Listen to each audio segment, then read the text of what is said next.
Welcome everyone. आप देख रहे हो मन्नत official YouTube channel all India institute of medical sciences के कॉमन रिक्रूटमेंट एग्जामिनेशन 2024 की आज होने वाली है क्लास नंबर 18। तो क्लास नंबर 17 से हमने स्टार्ट किया है आप लोगों के लिए रिवीजन सेशन, जिसमें एमसीक्यू क्वेश्चंस मिलते हैं आपको डिफरेंट सीसीएस रूल से, फंडामेंटल रूल से अभी कोई क्वेश्चन खास हमने लिया नहीं है ऐसे। बाकी सीसीएस रूल्स के अंदर से क्वेश्चंस हैं। क्लास 18 में भी ऐसा ही होने वाला है, एमसीक्यू सेशन रहेगा। इस सेशन की नोटफुल बात यह है, आपको जो ध्यान रखना है कि जब क्वेश्चन आपके सामने होता है तो आप जज कर सकते हो, आप आंसर का अनुमान लगा सकते हो कि आंसर क्या हो सकता है। बाकी वैसे आंसर आपको क्लास में पता लगेगा। और इस क्लास की पीडीएफ हमारे प्लस मेंबरशिप टेलीग्राम चैनल पर अवेलेबल हो जाएगी आफ्टर क्लास के बाद। तो स्टार्ट करते हैं पहले क्वेश्चन से।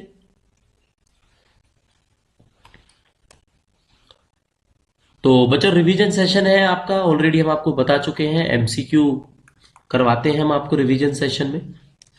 तो पहला क्वेश्चन देखते हैं। इन accordance with the provision of CCS conduct rules 1964 every government servant shell at all time. इसमें लिखा है कि सीसीएस कंडक्ट रूल के हिसाब से, उनके प्रोविजन के हिसाब से, जो 1964 है इसके प्रोविजन के हिसाब से हर एक गवर्नमेंट सर्वेंट को हर टाइम पे क्या करना चाहिए? Act in accordance with the government policies regarding age of marriage, preservation of environment, protection of wildlife and cultural heritage. कहने का मतलब है कि किसी भी सरकारी कर्मचारी को प्रोविजन के हिसाब से काम करना है, गवर्नमेंट की पॉलिसी के हिसाब से काम करना है। एज ऑफ मैरिज है, जैसे प्रिजर्वेशन ऑफ एनवायरमेंट है, प्रोटेक्शन ऑफ वाइल्ड लाइफ है, इन सबको प्रिजर्व करने की जिम्मेदारी को समझना है।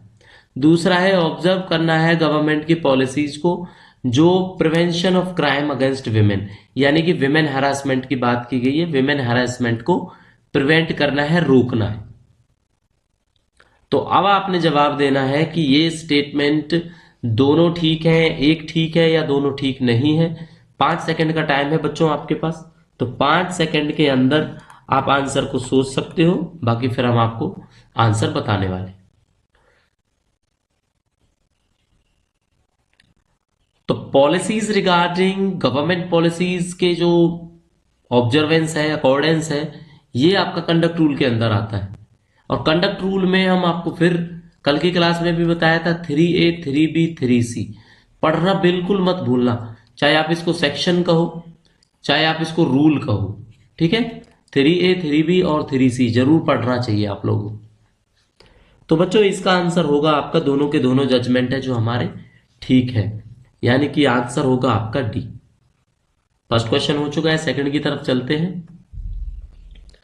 Under which rule of CCS conduct rule 1964 promptness and courtesy is mentioned. आपको बताना है प्रॉम्प्टनेस, विनम्रता का भाव है, जिम्मेदारी का भाव है, जो वो कंडक्ट रूल के कौन से रूल में मेंशन है।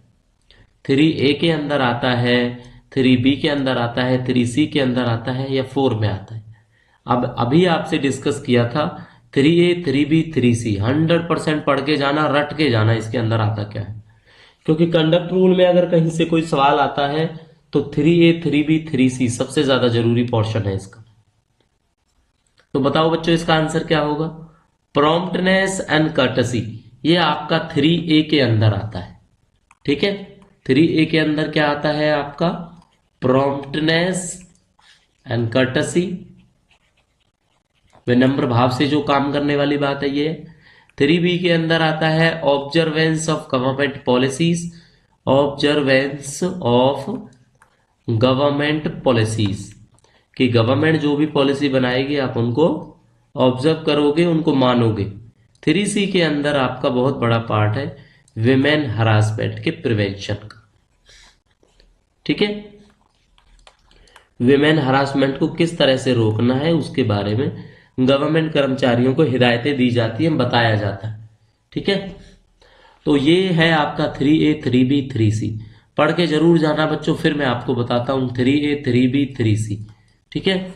ये आपका मोस्ट इंपोर्टेंट सेक्शन है इसके अंदर, किसके? सीसीएस कंडक्ट रूल के अंदर। क्लियर हो गया? आंसर आपका ए है, यानी कि 3A इसका आंसर होने वाला है। 2 क्वेश्चन हो चुके हैं। थर्ड क्वेश्चन देखते हैं बच्चों। सेक्सुअल हरासमेंट अभी जो बात करी थी, अब आपको रूल नंबर याद है? 3C के अंदर आता है, include any one or more of the following acts of behaviour whether directly or by implication, namely. आपने बताना है सेक्सुअल हरासमेंट के अंदर कौन कौन से एक्ट हैं या बिहेवियर हैं जो आते हैं। ठीक है, तो पहला पॉइंट है आपका फिजिकल कंटेक्ट एंड एडवांसेस, कि फिजिकली ही टच करना। अ डिमांड और request for sexual favours, sexual favours के लिए मांग करना या रिक्वेस्ट करना, ये भी हरासमेंट के अंदर आता है या नहीं आता है, आपने बताना है। मेकिंग सेक्सुअली कलर्ड रिमार्क्स, गंदे तरीके से इशारे करना, ये सारी चीजें सेक्सुअल हरासमेंट के अंदर आती हैं या नहीं आती है। शोइंग पोर्नोग्राफी, पोर्नोग्राफी दिखाना सेक्सुअल हरासमेंट में आता है या नहीं आता है। एनी अदर अनवेलकम, जो चीजें अच्छी ना हो, फिजिकल टच हो, वर्बल तरीके से, नॉन वर्बल कंडक्ट हो, कोई भी सेक्सुअल नेचर का, मतलब कुछ भी गंदे तरीके का बिहेवियर जो करते हो जो लायक का सेक्सुअल नेचर, तो वो भी आपका सेक्सुअल हरासमेंट के अंदर इंक्लूड होता है या नहीं होता है। टोटल 5 पॉइंट है बच्चों आपके पास, 1 2 3 4 5। इनमें से ही आपको बताना है कि ये सेक्सुअल हरासमेंट के अंदर कौन सी चीजें हैं जो आती हैं या नहीं आती। ऑप्शन आपके सामने है, ये ऑप्शंस को देखो और आंसर देने की कोशिश करो। 5 सेकंड का टाइम हमारी तरफ से आपको मिल जाता है आंसर देने से पहले। ठीक है, चलो, तो इसका जो आंसर होगा बच्चों वो डेफिनेटली आपके सारे के सारे पॉइंट बिल्कुल ठीक है। ठीक है, सारे के सारे पॉइंट क्या है, बिल्कुल ठीक है, यानी कि डी आंसर होगा। अब कौन कौन से हैं एक बार आपको रिवाइंड करा देते हैं, याद रखना काम आएगा पेपर में। Physical contact and advances, a demand of request of sexual favours, making sexually coloured remarks, showing pornography, or any other unwelcome physical verbal non verbal conduct of sexual nature is under includes under sexual harassment. तो clear हो गया आपको ये answer. 3C आपका rule number है CCS conduct rule के अंदर। ठीक है, CCS कंडक्ट रूल के अंदर आपका 1964। ठीक है जी, चलो बच्चों फोर्थ क्वेश्चन की तरफ चलते हैं, थोड़ा लंबा है, समझना इस क्वेश्चन को।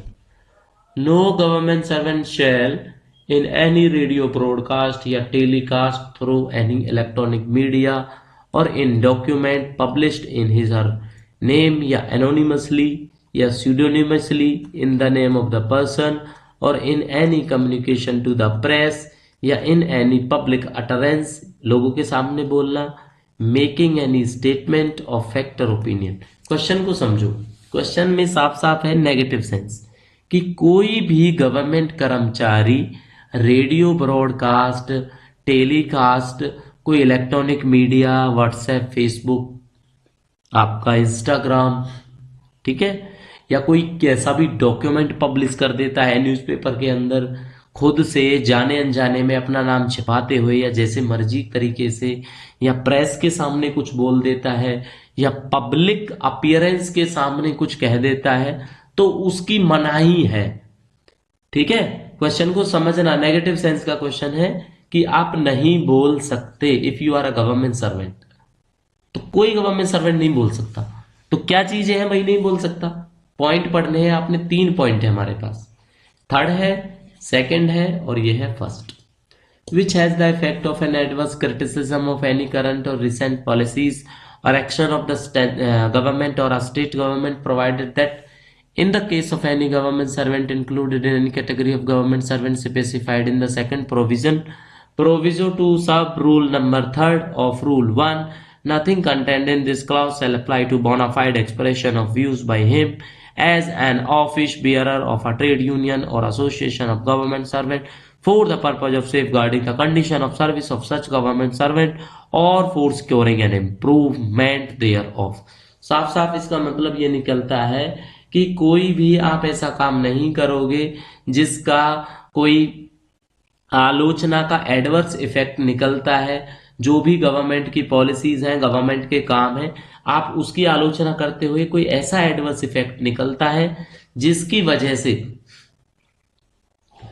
गवर्नमेंट की जो क्या कहेंगे एक तरह से हम कि गवर्नमेंट की पॉलिसीज हैं या गवर्नमेंट के रिलेशंस हैं जो सेंटर स्टेट के बीच में या सेंटर टू सेंटर जो भी हैं वो खराब ना, उसका कोई एडवर्स इफेक्ट ना पड़े।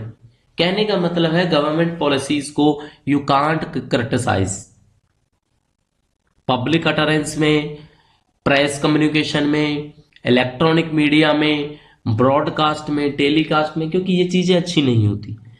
गवर्नमेंट सर्वेंट का मतलब ही हुआ आप सब सर्वेंट गवर्नमेंट के हो, तो आप जो पॉलिसीज हैं उनकी कड़ी आलोचना ऐसे नहीं करोगे जिसका adverse effect government servant, government citizens, other जो सिटीजन्स हैं उन पे निकले। ठीक है जी। सेकेंड पॉइंट देख लेते हैं, which is capable of embarrassing the relation between. अच्छा, ये लाइन हमने आपको पहले ही बता दी अभी कि कुछ ऐसा ना हो जिससे सेंटर और स्टेट के बीच का रिलेशन खराब हो। दूसरा है capable of embarrassing relation between central government and the government of any foreign state. ठीक है, कोई भी विदेशी, यहाँ पे स्टेट का मतलब राज्य नहीं है, फॉरेन स्टेट का मतलब USA, like UK, like Canada, इससे है।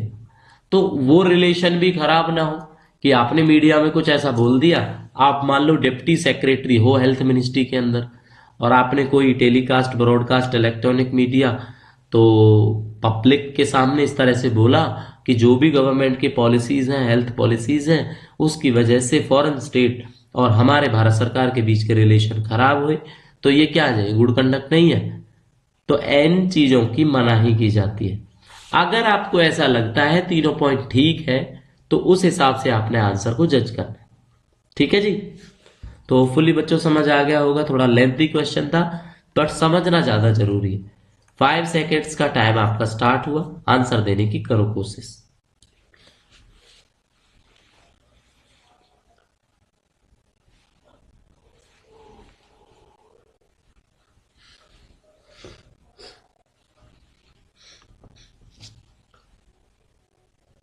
तो देखो बच्चों, ये जो चीजें हैं आपकी निकल के आ रही हैं अभी, सारे के सारे पॉइंट, तीनों के तीनों पॉइंट्स आपके 100% ट्रू हैं।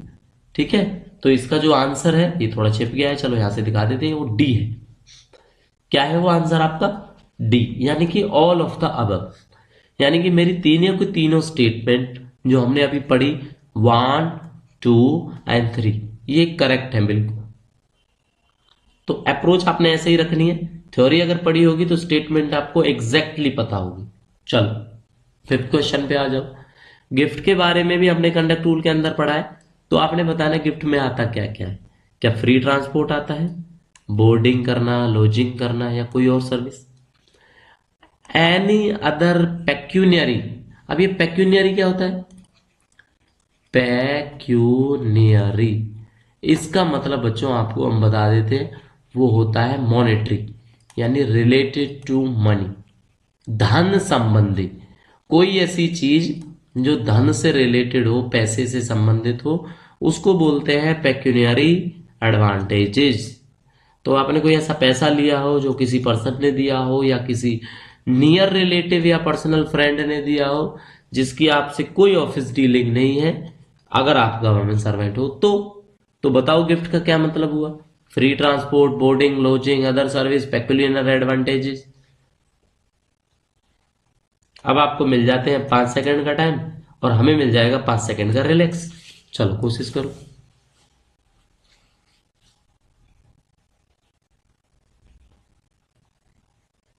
आंसर देने की आप कोशिश किया करो जरूर। और कोई ऐसा क्वेश्चन, कोई आंसर डेफिनेटली हम नहीं कहेंगे कि 100% ट्रू ही होंगे। कोशिश ये है कि 100 से ज्यादा कहूंगा मैं, ये सारे क्वेश्चन ठीक है, आंसर भी ठीक है।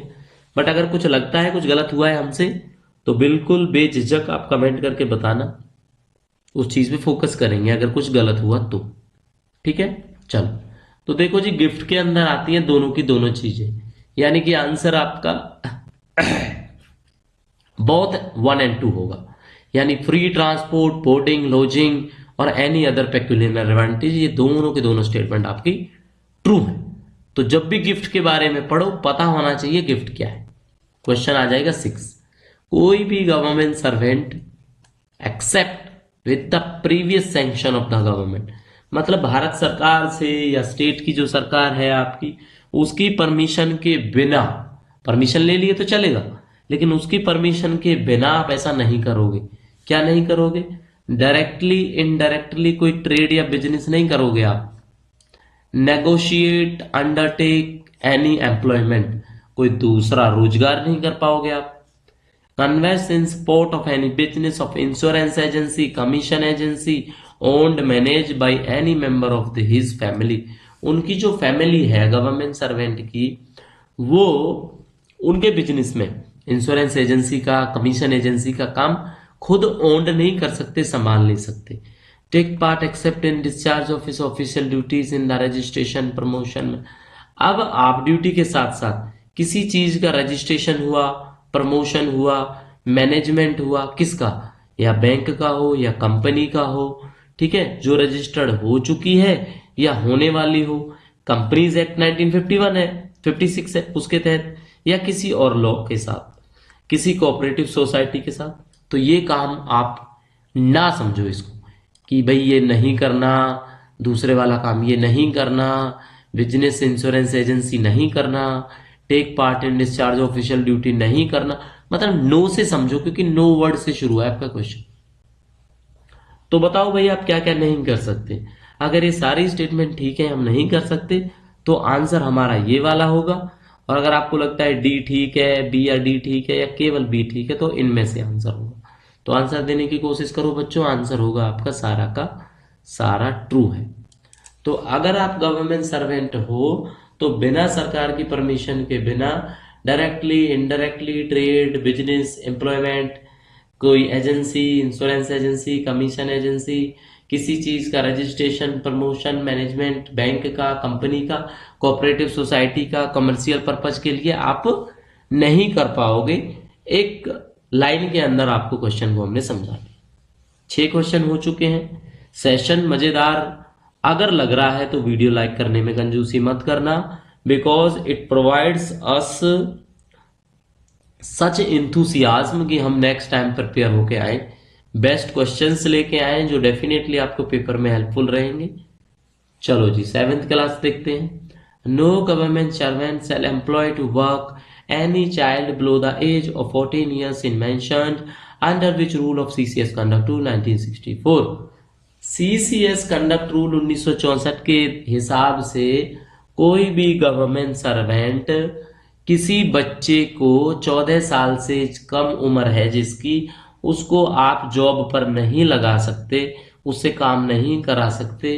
ये कंडक्ट रूल में मेंशन्ड है। हमारे कंडक्ट रूल का नाम बताना है कि रूल नंबर 12 है, रूल नंबर 14 है, रूल नंबर 17 है, या रूल नंबर 22A है।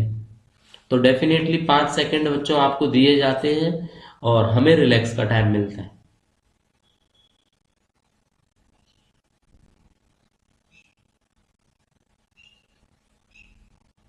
आंसर की बारी आ जाती है। आंसर होगा आपका रूल नंबर 22A।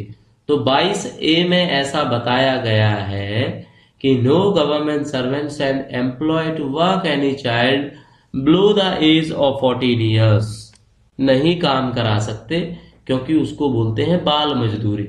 और बाल मजदूरी का मतलब है 14 साल से कम उम्र के बच्चे से काम कराना, ठीक है, वेदर में be male or female.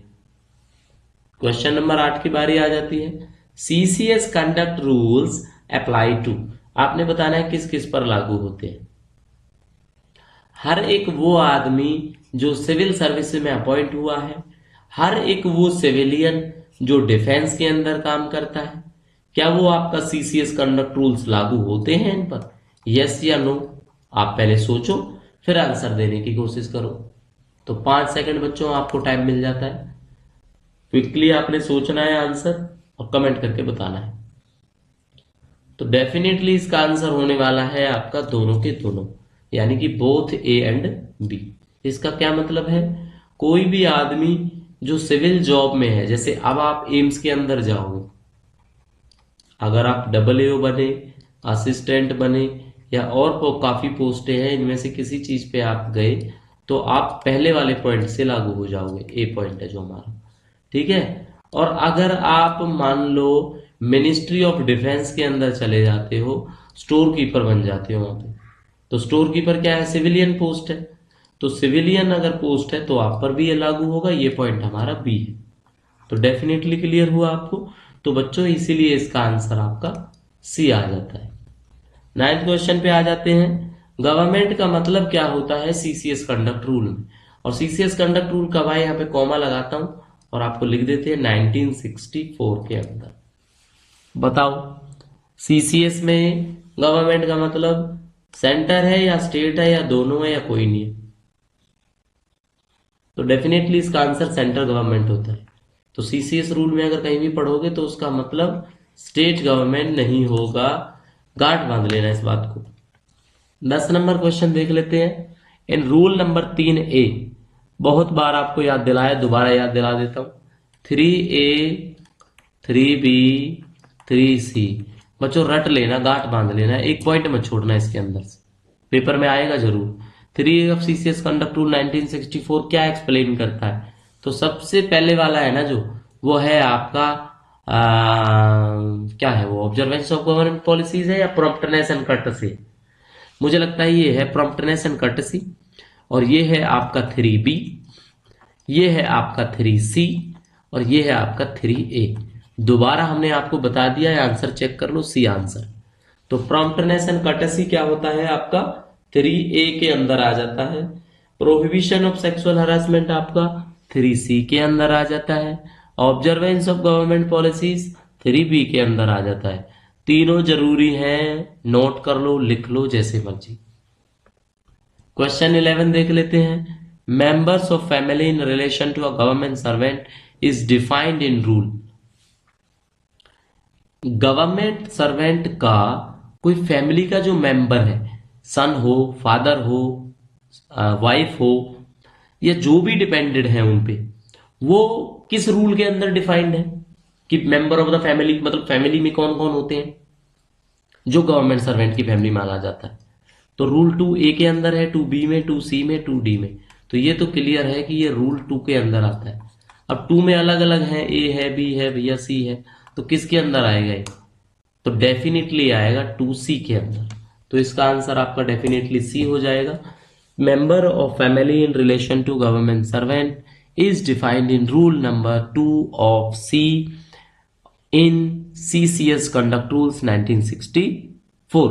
11 question करा दिए हैं, कंजूसी मत करना लाइक करने में, क्योंकि सेशन अगर अच्छा लगता है तो ऐसे सेशन आपके पेपर के टाइम तक आते रहेंगे। 11th क्वेश्चन हो चुका है कंप्लीट, बारी आती है 12th की।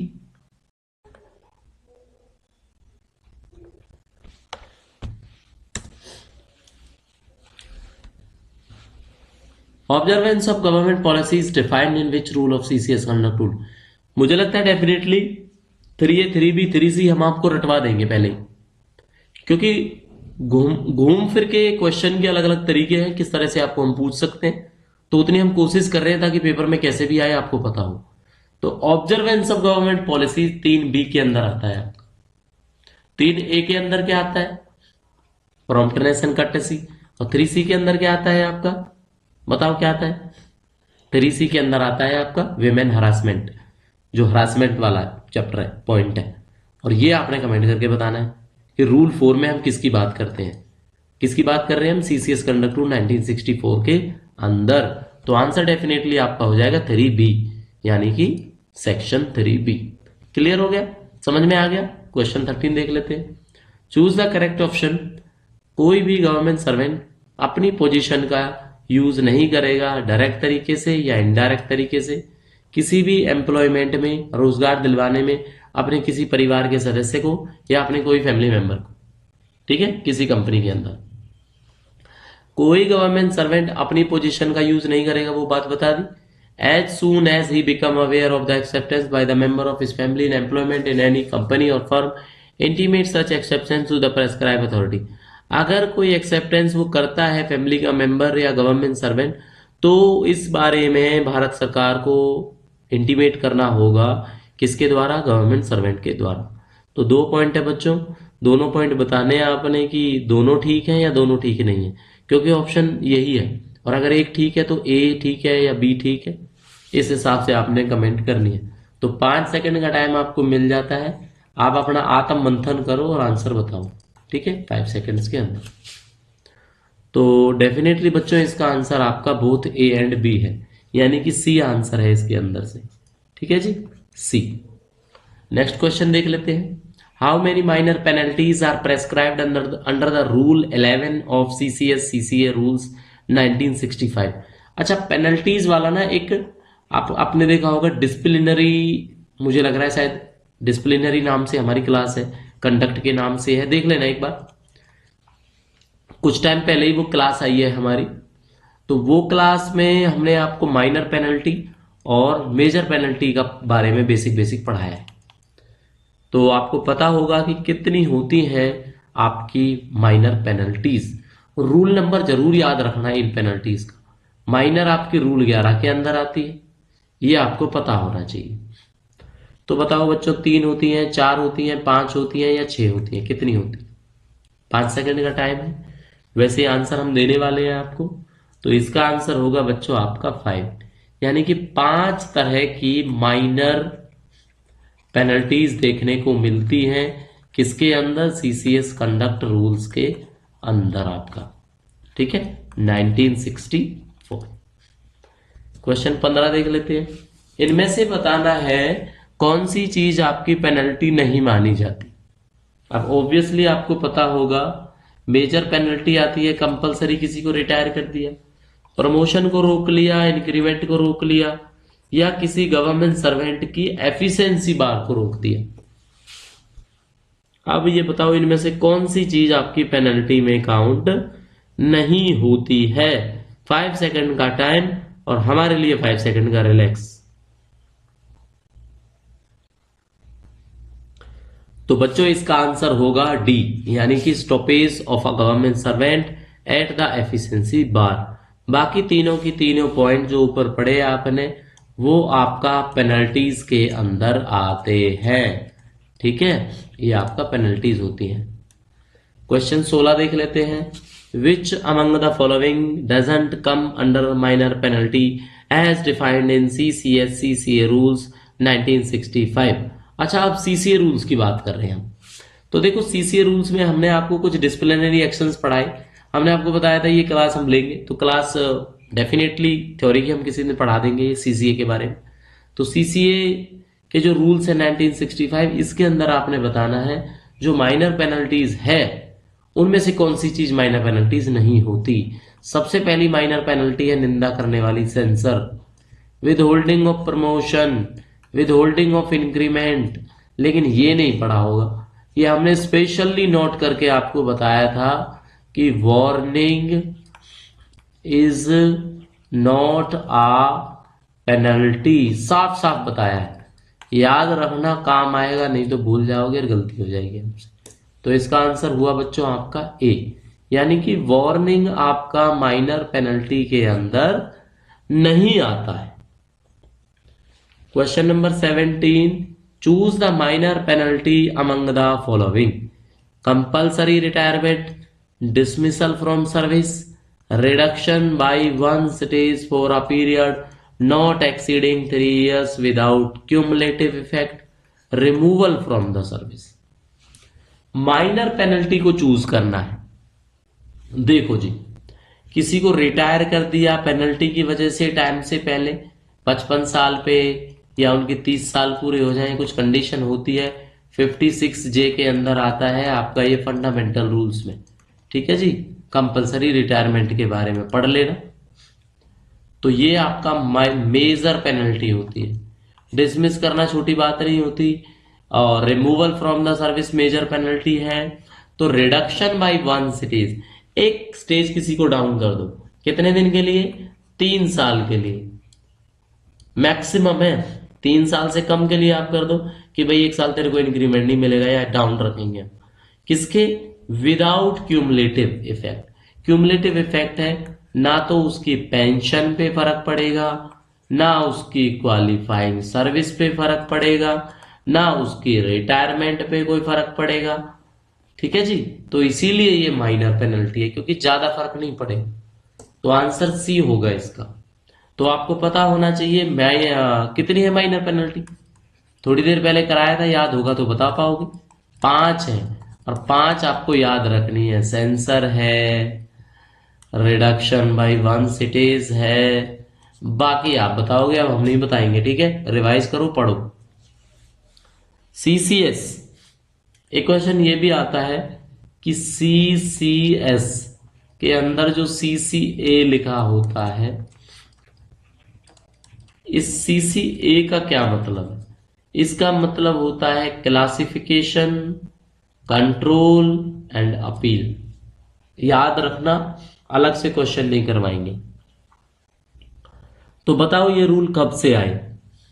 1 जनवरी 1965, 1 जुलाई 1964, 1 दिसंबर 1972, 1 दिसंबर 1965। बताओ कब से आए आपके। तो बच्चों ये आए आपके 1 दिसंबर 1965 से। तो आप ऐसे याद रख सकते हो, 1/12/65। ठीक है, 1 दिसंबर 1965 से आए आपके सीसीएस सीसीए रूल्स 1965। चलो जी, क्वेश्चन 19 देख लेते हैं। गवर्नमेंट सर्वेंट का मतलब क्या है।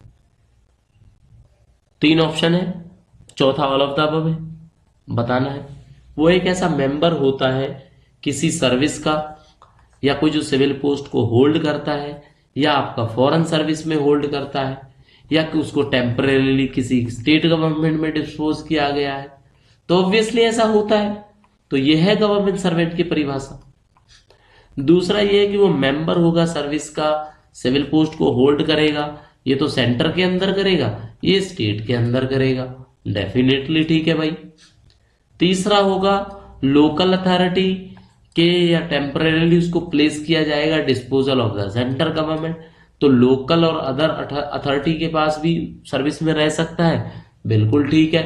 तो हमारे हिसाब से और आपके हिसाब से भी, और गवर्नमेंट सर्वेंट की परिभाषा के हिसाब से भी, ऑल ऑफ द अबव ही इसका राइट आंसर है। तो आंसर होगा डी। गवर्नमेंट सर्वेंट की परिभाषा, इससे ज्यादा कुछ नहीं मिलेगी। 3 पॉइंट है, पढ़ लेना आप लोग। ठीक है जी, क्या लगता है लास्ट क्वेश्चन होगा, देखते हैं। हो सकता है लास्ट भी होगा। CCS CCA rules 1965 shall apply to every government servant including every civilian government servant in the defense services, but ये क्वेश्चन हमने आपको करवाया था। ठीक है, करवाया था ना, याद करो कि किस पर अप्लाई होता है। तो हमने बताया था every government servant including civil servant in defence service. ये ठीक था, बट किस पर नहीं होता, ये बहुत जरूरी है। रेलवे के एम्प्लॉय पर नहीं होता, ऑल इंडिया सर्विस पे नहीं होता क्या, कैजुअल एम्प्लॉयमेंट वाले पे नहीं होता क्या, एक पर्सन जो 1 महीने से कम नोटिस पीरियड में अपनी ड्यूटी डिस्चार्ज करके जा रहा है उस पे नहीं होता। Any person from who special provision is made, कि भाई किसी लॉ या किसी एग्रीमेंट के थ्रू वो काम करता है, previous approval of the president before the end after the commencement of this rule, वो भी स्पेशल प्रोविजन के तहत इसके अंदर कवर नहीं किया जाता। तो आपने बताना है अब आंसर क्या हो। इस बार हम 10 सेकंड का टाइम लेंगे रिलैक्स के लिए, ठीक है, और आप लोग सोच के बताओगे।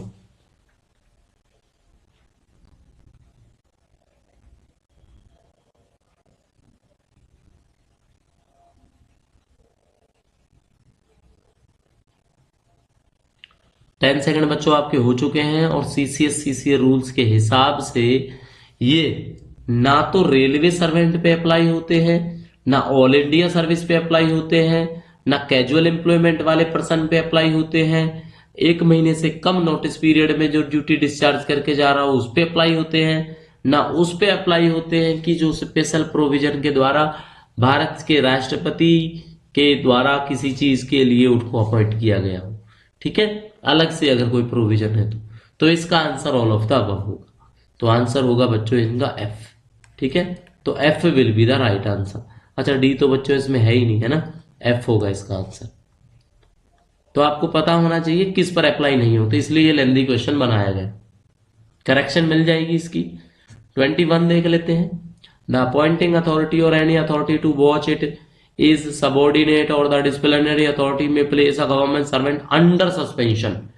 ये यहां तक पढ़ो बस इसको। आप किसी को सस्पेंड करना है, क्या कंडीशन है? जब कोई डिसिप्लिनरी प्रोसीडिंग उसके खिलाफ चल रही हो और वो कंटेम्पलेटेड हो या पेंडिंग हो।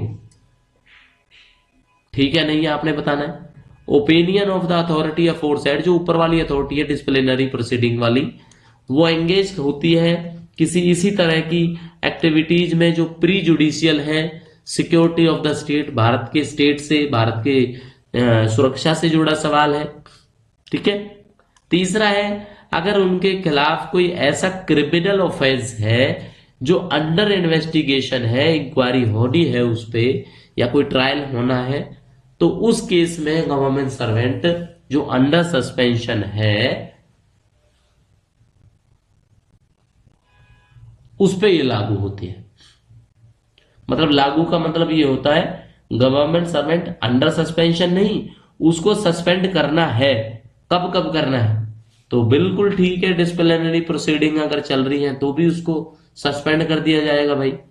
और अगर वो सिक्योरिटी से जुड़ा सवाल है, भारत के राज्य की, भारत के खुद के देश की, तो भी उसको डिसमिस सॉरी सस्पेंड कर सकते हैं।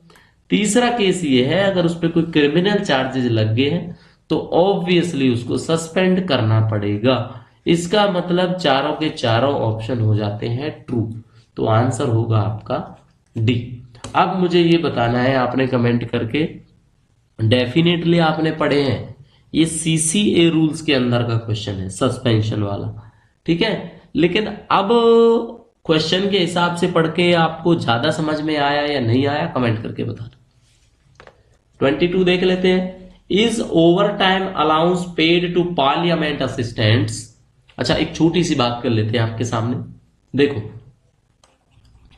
एम्स का क्या है, सीआरई का एग्जाम है, लास्ट ऑफ आपका फेब में होना है ना, होपफुली शायद 26 से 28 ये डेट है ना जिसमें एग्जाम होना है। तो इससे पहले अगर कोई क्लैरिफिकेशन हो सकता है सिलेबस की आ जाए। अभी जैसे केवल हमें पता है CCS rules, fundamental rule, supplementary rule और जनरल एडमिनिस्ट्रेशन, ये चीजें आनी है, तो अभी हमें पता है। लेकिन अगर कुछ खुल के अगर आया तो डेफिनेटली हम आपके साथ डिस्कस करेंगे, और आ भी सकता है आने वाले टाइम में। ठीक है, चलो। और अगर प्रिपरेशन में हमसे जुड़ना है तो डेफिनेटली सब बच्चे हमारे लिए बराबर हैं। टेलीग्राम चैनल पर जाओ, गाइडलाइन मिल जाएगी, जुड़ कैसे सकते हैं। ठीक है जी। बाकी इस क्लास की पीडीएफ आपको हमारे प्लस मेंबरशिप टेलीग्राम चैनल पर ही अवेलेबल हो पाएगी। तो ओवर टाइम अलाउंस अवेलेबल होता है क्या? जो संसद में सहायक का काम करते हैं कैलेंडर मंथ्स में, जब पार्लियामेंट सेशन में होता है। तो एक तो कह रहा है, एक कह रहा है नहीं है, एक कह रहा है डिपेंड करता है कि सेशन किस टाइप का है, विंटर है, समर है, एक कहता है कि भाई कुछ नहीं है। तो बच्चों, ओवर टाइम अलाउंस अब सबको लगता होगा पार्लियामेंट असिस्टेंट को मिलता होगा, लेकिन डेफिनेटली नहीं मिलता है। ठीक है, तो इसका आंसर बी है। क्लियर हुआ? 23वां देख लेते हैं। परमानेंट एम्प्लॉय अगर कोई है, are given dash opportunities in a year to apply for outside post. आप एम्स में सिलेक्ट हो जाओ और परमानेंट एम्प्लॉय हो जाओ, यानी कि प्रोबेशन आपका खत्म हो जाए, तो आपको कितनी एनओसी मिल सकती है, कितने फॉर्म आप बाहर अप्लाई कर सकते हो, ये कहना चाहते हैं यहाँ पे। तो ऑप्शन भरो 2, 3, 4, या कोई लिमिट ही नहीं है, नो लिमिट। तो ये इजी सवाल है, पता होगा आप सबको। आंसर है इसका 4। ठीक है, 4 एनओसी मिल सकती हैं, 4 फॉर्म आप कहीं अप्लाई कर देना, नो डाउट। उसके अलावा अगर यूपीएससी का कोई फॉर्म आपने फिल करना है तो वो एक्सक्लूडिंग रहेगा। एक्सक्लूडिंग का मतलब यूपीएससी के फॉर्म मान लो चाहे आप 2 भर लो या 6 भर लो, 4 ये आपको मिलेंगे ही मिलेंगे। ठीक है, तो 4 का यूपीएससी से लेना देना नहीं है, तो यूपीएससी के चांस आपको अलग से मिलते हैं। When the application for appointment of a government servant is not forwarded। अच्छा देखो, आप गवर्नमेंट सर्वेंट हो, आप कोई फॉर्म भर रहे हो और उसको फॉरवर्ड नहीं किया जा रहा, जो हेड है, डायरेक्टर है या एचओडी है, अगर उसको फॉरवर्ड नहीं कर रहा है तो उसका क्या मतलब है?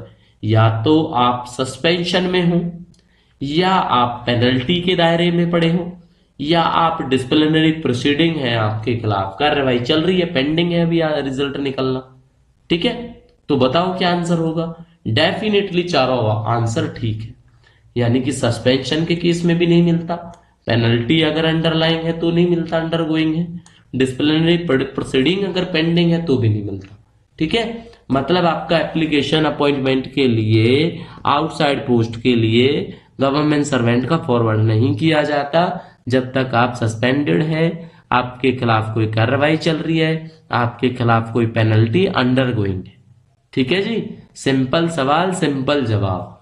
Question number 25, a government servant shall deemed to have placed under suspension by an order of appointing authority, कि किसी बंदे को यही मान लिया जाएगा कि वो सस्पेंशन में है। अब ये हम दोबारा पढ़ा रहे हैं आपको सस्पेंशन वाला केस, और सस्पेंशन किस में आता है बच्चों, आप एक बार चेक करना। सस्पेंशन का जो है आपका सीसीए रूल्स के अंदर आता है, आई थिंक रूल नंबर 10 में, ठीक है। बट आप क्रॉस वेरीफाई करना, रूल 10 होगा शायद सस्पेंशन का। With effect from the date of his detention if he is detained in custody. मान लो भाई उनको पुलिस पकड़ के ले जाती है कस्टडी में, और कोई क्रिमिनल चार्जेस या चीजें हैं ये 48 घंटे से ज्यादा चल जाती है उनके पास, तो उनको सस्पेंड मान लिया जाएगा, ये बात याद रखना। मान लो पुलिस लेके गई किसी चीज के लिए, 20 घंटे रखा, कुछ नहीं मिला ऐसा, तो सस्पेंड नहीं माने जाएंगे। लेकिन 48 घंटे से ज्यादा की डिटेंशन अगर हुई है तो डेफिनेटली क्या होगा, सस्पेंड मान लिया जाता है।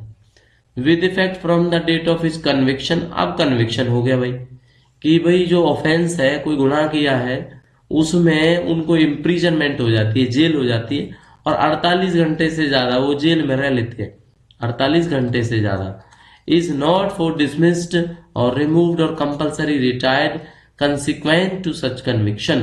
तो ये चीजें अगर नहीं भी हो, चाहे वो डिसमिस ना हो, रिमूव ना हो, रिटायर ना किया जाए, बट क्या होगा, सस्पेंड माना जाएगा।